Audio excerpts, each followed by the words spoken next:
দর্শনে ভাবনা রাখলে পরে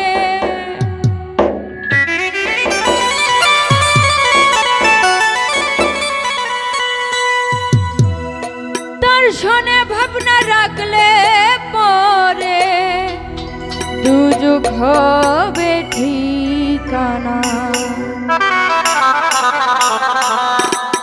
যার দিলে নাই খোদার ইশক তার শনে ভাব রাইখো না। যার দিলে নাই খোদার ইশক তার শনে ভাব রাইখো না। তার শনে ভাবনা রাখলে পরে তার শনে ভাবনা রাখলে পরে দুযুগ হবে ঠিকানা। যার দিলে নাই খোদার ইশক তার শনে ভাব